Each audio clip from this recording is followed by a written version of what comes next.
du Centre régional de formation financé par le gouvernement des États-Unis d'Amérique.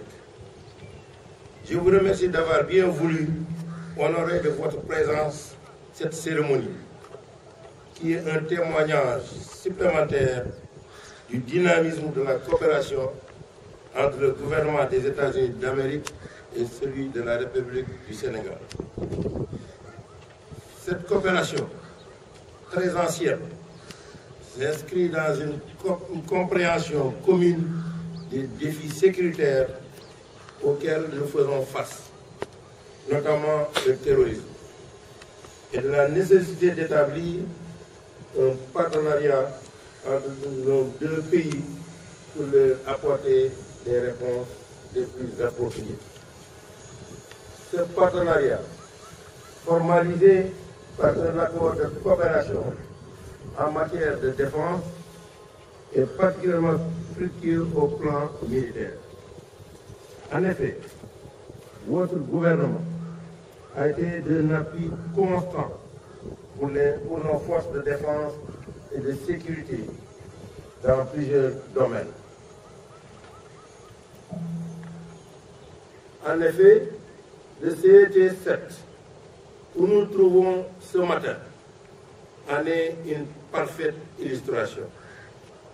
Sa montée en puissance, initiée depuis plusieurs décennies par les armées sénégalaises, a été résolument accompagnée par le gouvernement américain à travers la construction d'infrastructures et la mise à disposition d'équipements et de moyens pédagogiques modernes, notamment le simulateur de tir ESP-2000. Au total, les investissements réalisés par les armées elles-mêmes sur ce site, combinés à l'appui des forces américaines, ont permis de faire du CET-7 un espace privilégié d'entraînement de nos forces pour les besoins de nos engagements dans le cadre des missions de maintien de la paix.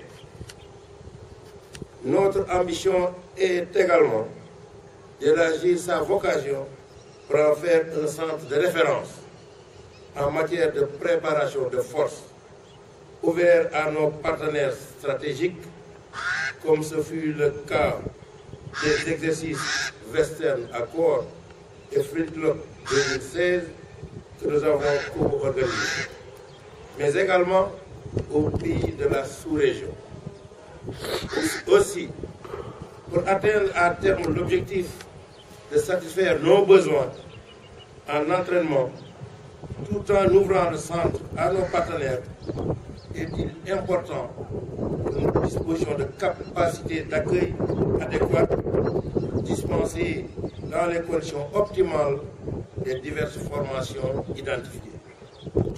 C'est pourquoi je me félicite du choix porté sur notre pays pour abriter le centre de formation dont nous allons, dans quelques instants, procéder au rituel de pose de la première pierre. En effet, comme je l'ai tantôt évoqué, cette infrastructure s'inscrit parfaitement dans les objectifs de formation et d'entraînement dédiés au centre tactique numéro 7. Financé par le programme américain d'assistance antiterroriste, ETA, pour une valeur de plus de 800 millions de francs CFA, le CFR nous offrira sans nul doute une capacité additionnelle d'accueil pour nos propres activités et les formations destinées à la gendarmerie et à la police nationale, ainsi qu'aux autres forces de défense et de sécurité. La finalité de cette infrastructure cadre bien avec les objectifs de notre partenariat, dont l'un des volets majeurs est le renforcement des capacités de nos personnels pour mener efficacement la lutte contre les menaces à la paix et la stabilité dans notre sous-région. D'ailleurs, je salue ici l'ouverture de ces formations aux pays de la sous-région, car, comme vous le savez, cela entre dans le cadre des priorités définies par nos plus hautes autorités politiques dans le domaine de la coopération en matière de sécurité. Excellences, le protocole d'accord que nous avons signé pour la construction et l'utilisation de ces infrastructures permettra d'en assurer une gestion efficiente à la satisfaction de toutes les parties prenantes. L'état-major de l'armée de terre, responsable du CET 7, veillera pour sa part à leur bon usage, afin d'en assurer la disponibilité et la pérennité.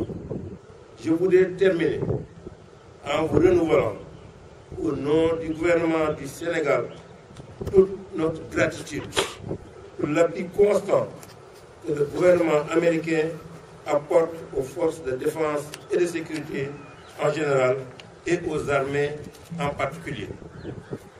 Je connais votre engagement personnel et celui de vos collaborateurs, au premier rang desquels l'attaché de défense et le chef du bureau régional de sécurité à approfondir cette coopération. Je vous en remercie et vous réitère toute ma disponibilité et celle de mes collaborateurs à consolider les échanges et l'esprit de dialogue qui préside cette coopération mutuellement bénéfique à nos deux pays. Mesdames et messieurs, Excellences, je vous remercie de votre aimable attention.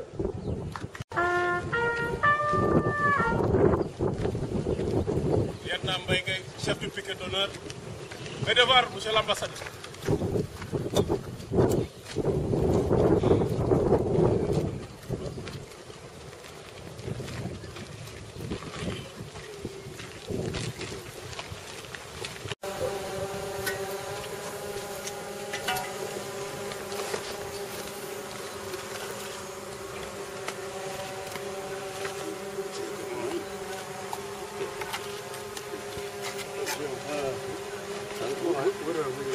Yeah, just put it somewhere. Just somewhere. Yes. Until it's full. Yeah. Again,